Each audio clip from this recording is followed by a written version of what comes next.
Sekarang bagaimana cara kita diselamatkan dari Gog dan Magog? Menciltad Rabbi Ismail dalam Parashat Beshalach menyebutkan hal ini. Rabbi Eliezer mengatakan sesuatu yang sederhana, sangat sederhana, untuk dilakukan agar aman secara khusus dari Gog dan Magog. Bagaimana? Jaga Syabat dan ikuti perintah Tuhan. Apakah Anda ingin diselamatkan dari Gog dan Magog?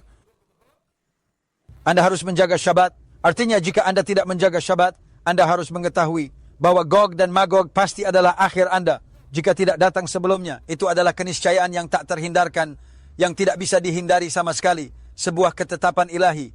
Dan Mekhilta mengatakan bahwa jika Anda menjaga Syabat, Anda akan aman dari 3 malapetaka, Gog dan Magog, penderitaan kelahiran Masyiach, dan Yom Hadin Hagadol, hari penghakiman agung yang dahsyat, yang akan terjadi di masa depan. Dan ini adalah janji Tuhan, janji yang tak terelakkan, sebuah jaminan dari Yang Maha Kuasa.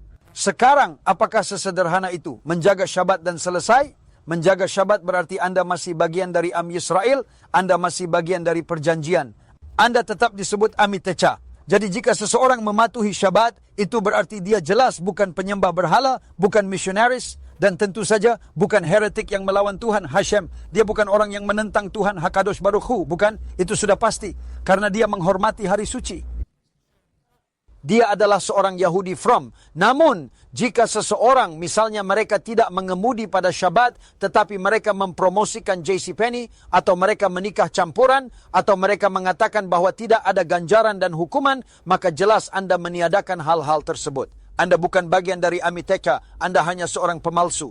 Anda tidak berkendara di Syabat. Sama seperti seseorang tidak makan saat Yom Kippur. Bukan karena Yom Kippur, tapi karena diet saja atau alasan lain. Jadi dia tidak makan di Yom Kippur. Dia pergi ke sinagoga untuk beribadah saat Yom Kippur, tapi dia berencana pergi ke pantai dengan mobilnya di Syabat berikutnya. Dia tidak berpuasa saat Yom Kippur, dia hanya berdiet saja. Dia tidak akan diampuni untuk dosa-dosanya. Jika Anda berencana untuk melakukan dosa sejak Yom Kippur, seperti berencana menyetir pada Syabat minggu berikutnya, atau kembali kepada pacar non-Yahudi Anda, atau berencana mencuri dalam bisnis Anda merencanakan semua pelanggaran ini sebelumnya. Bahkan jika Anda berpuasa pada Yom Kippur, itu sama sekali tidak relevan. Diet bukan inti Yom Kippur, tersubah. Itu hanya sekadar berpuasa. Inti dari Yom Kippur adalah bahwa Anda telah melakukan tasyubah dan sungguh-sungguh tidak berencana untuk berbuat dosa lagi kepada Tuhan. Itulah tujuan utama Yom Kippur. Tetapi jika Anda terus berencana berbuat dosa, melanggar hukum Tuhan, itu berarti itulah jalan hidup Anda yang sebenarnya. Anda merencanakan liburan di Syabat, tahu tak akan mengubah pekerjaan setelah Yom Kippur dan terus mencuri, maka Yom Kippur menjadi tidak relevan sama sekali. Bukan berarti Anda tak perlu menjalankan Yom Kippur, karena mungkin satu mitzvah kecil akan membujuk Anda melakukan mitzvah lain yang diperintahkan Tuhan. Tetapi hak istimewa Am Yisrael, menjaga Torah dan mitzvot, serta Yom Kippur untuk menghapus dosa, tidak berlaku jika Anda tidak bertaubat kepada Tuhan. Jika Anda tidak melakukan tasyubah atau memanfaatkan Yom Kippur untuk melakukan tasyubah, konsepnya tetap sama, yaitu pertobatan sejati.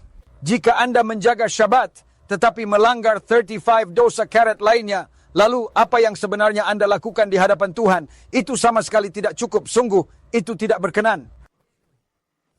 Anda harus menjaga seluruh Torah, yang berarti menjaga Syabat. Talmud di Perek Celek, Masechet Sanhedrin, halaman 98, memberikan bimbingan tentang cara diselamatkan dari Shevlei Mashiach, kesulitan-kesulitan sebelum. Dikatakan, tekunlah dalam Torah dan gemilut casadim. Tekunlah dalam Torah dan gemilut casadim. Apa artinya berjerih payah dalam Torah dan gemilut casadim? Apa yang saya maksud dengan berjerih payah dalam Torah dan gemilut casadim? Suatu kali mereka mengadakan pertemuan dari berbagai. Mereka mengundang Rav Ovadia. Dia adalah rabi terbesar di sana. Sungguh seorang tokoh yang sangat dihormati. Seorang posek besar, pembicara utama. Dan ada rabi-rabi lain juga yang berbicara. Acara penting ini diadakan oleh seorang rabi yang merupakan rabi kepala di sana, seorang pemimpin spiritual yang disegani. Namanya adalah Rabbi Pinto, bukan Rabbi Yeshaya Pinto yang terkenal, seorang Rabbi Pinto yang berbeda, tetapi tetap kepala rabi di sana. Sungguh dia baru saja kembali dari Maroko dan dia mendapatkan beberapa buku kuno, buku-buku Torah Yahudi kuno dari Maroko, dari para cacamim yang hidup ratusan tahun lalu. Ini benar-benar penemuan yang luar biasa dan sangat berharga. Dia membawa kembali buku-buku itu. Kemudian ketika Raf Ovadia datang, mereka menunjukkan buku-buku itu kepadanya. Lihat, ini dari Cacam si Anu, Anda pasti tahu dia, kan? Raf Ovadia segera membuka buku-buku itu, seolah-olah baru pertama kali melihatnya.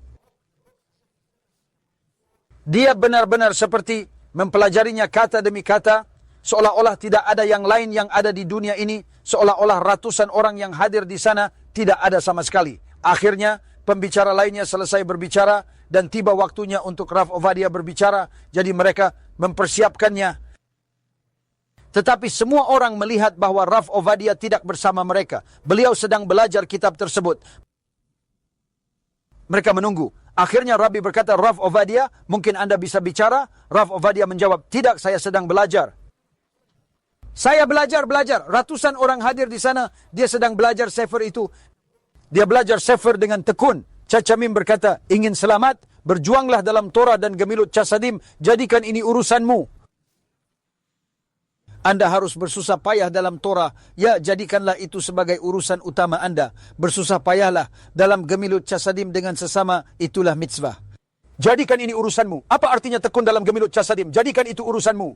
Saya mengimbau Anda untuk membuka hati dan dompet, serta mendukung tujuan mulia ini dengan berdonasi.